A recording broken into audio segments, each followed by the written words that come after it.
I get nostalgic about the past and things that are now out of reach. For instance, Maurice Lentil cookies. A Chicago treat, they came in buckets and usually could be found nationwide around Christmas time.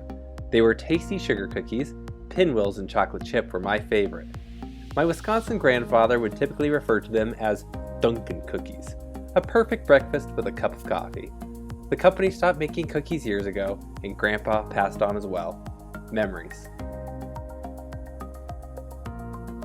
In life, cherish the moments while you have them, and look forward to the new ones you'll create. Today we'll explore Tokyo, Japan. Tokyo is the most populous metro area in the world, with 13.9 million people in the city proper and a total of 38.1 million in the greater metro area. It equates to about 11% of Japan's population. Even with this large population density, it's usually ranked as the safest large city. The city dates to the 1400s when it was known as Edo. It's been the capital city of Japan since 1869, when the capital was moved by 17-year-old Emperor Meiji, who reigned from 1867 to 1912. Meiji is known for transforming Japan from an isolationist nation to a world power. The name of the city was changed to Tokyo, meaning Eastern Capital. Now, if you're like me, when I take a trip, I want to see historic structures, things that tie the modern world to the past and give us a glimpse at the history of a city. In Tokyo, you instantly need to take historic locations out of the equation for two reasons. The first is earthquakes. Tokyo sits near the boundary of three tectonic plates. In 1923, the city was hit by the Great Kanto earthquake, a 7.9 on the moment magnitude scale. The destruction resulted in over 142,800 deaths. The second factor was World War II bombing, where between 75,000 and 200,000 people were killed. These events led to the destruction of the city multiple times. Today, little remains from its past. The city went through a revitalization for the 1964 Summer Olympics, with its first large push for modernization. The city will once again hold the Olympic Games, now delayed until 2021. Tokyo has an extensive subway split over two systems, one private and one public. Massive trains are used to transport passengers across the city. What surprised us was that, for the most part, no one talks. We rode a train decorated with Tokyo Disney Christmas displays, and amazingly, all the dangling ornaments remained untouched, something you wouldn't encounter in the US. Also of note, Christmas was everywhere. For a population whose primary religions are Shinto and Buddhism, the spirit of the season is heavily embraced. Sometimes referred to as one of the most valuable pieces of real estate in the world, the Tokyo Imperial Palace sits on a magnificent park in the heart of the city. Of course, we have to remember the destruction of war, so the palace that exists today was constructed in 1993. Unlike the grand palaces of Europe, this one is unseen by the general public. Instead, you'll encounter the beautiful gardens around the palace, which is hidden from sight. The imperial family still exists in the country, although the emperor is only a ceremonial role as the symbol of the state. He is the only head of state to be referred to as an emperor. The Japanese crown claims to be the oldest continuous hereditary monarchy in the world, dating to 660 BC. There is firm evidence of a continuous line for over 1,500 years. In the Asakusa neighborhood, you'll find the Sensoji Buddhist Temple. When visiting the temple, it's popular to find your fortune using omakuji, a container filled with sticks. Shake until one comes out, and then search for the corresponding fortune in nearby drawers. Good fortunes can be held onto, bad fortunes are left by tying to a tree. Adam and I both had bad fortunes. There was shopping in the area, and lots of weddings, with couples wearing traditional kimonos.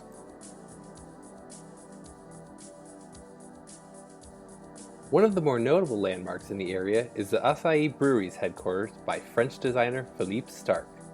The building is designed to resemble a beer mug next to the Asahi Flame, the burning heart of Asahi beer, and also a frothy head of beer. Others have different names for the building and what the flame looks like. I'll stick to the designer's interpretation. A short walk will lead you to the Tokyo Skytree. Built in 2011, it stands at 2,080 feet, making it the tallest tower in the world, and second tallest structure behind the Burj Khalifa in Dubai. The Skytree's primary purpose is as a broadcast tower, replacing the former Tokyo Tower, which wasn't tall enough for digital broadcast. A structure completed in 1958 at 1,092 feet, it is now the second tallest structure in Japan. Painted international orange for air safety regulations. What famous structure in the US is painted international orange? Another famous neighborhood is Harajuku, a location for the fashion-obsessed. Gwen Stefani brought heightened attention to the area with her song Harajuku Girls. The streets are lined with shopping for outfits that are unique to this counterculture environment. I picture the style movements of punk, goth, steampunk, styles that are flamboyant but not found at local department stores. Shibuya is another neighborhood with lots of shopping. One of the most famous points in the area is the crosswalk. A scramble crossing, it gives the impression that the city is packed, dense, and overwhelming. But in actuality, it's just a crosswalk, though it does make for some fun videos. A statue at the nearby train station commemorates a dog named Hachiko.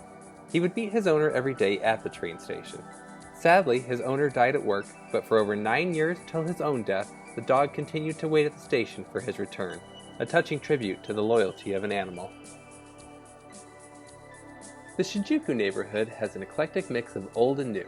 You'll find the Park Hyatt used as a filming location for the movie Lost in Translation.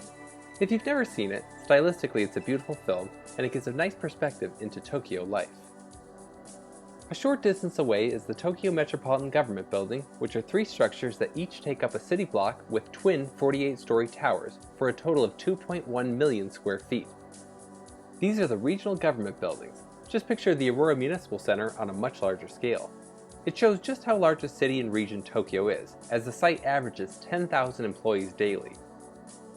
The best part of the site was the free observation deck, which gives an expansive view of the city.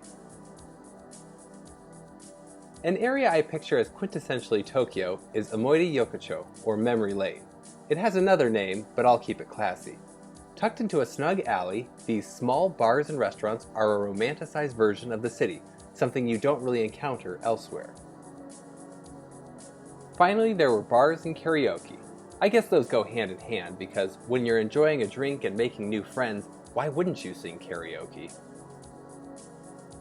Our favorite area was Akihabara, a neighborhood famous for video games and pachinko, a form of gambling exchanging steel pachinko balls for prizes. Everywhere you will encounter otaku, or an obsession with anime and manga. The stores are the best. At Yodobashi Camera, you find everything you ever dreamed of, from cameras to toilet seats. The only strange part was the store's jingle, which was set to the Battle Hymn of the Republic. Finally, there's the Tsukiji Fish Market. Formerly the largest fish market in the world, it was replaced by the Toyosu Market. Now these markets aren't open to the public. You can't enter unless you're a licensed vendor. But just outside the market, there's lots of food.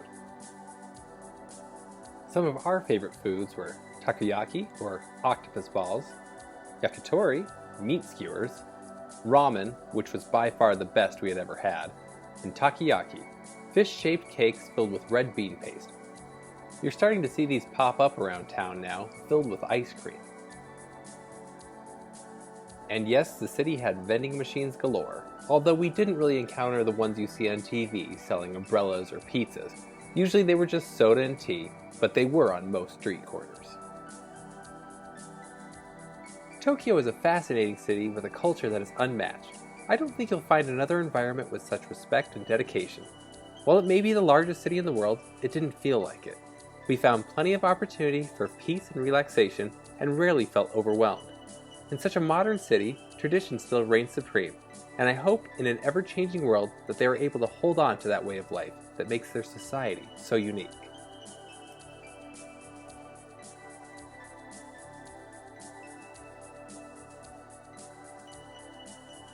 Thanks for joining us today. I hope you enjoyed this trip. If you have any questions, please leave them in the comments section. We hope to have another destination up soon.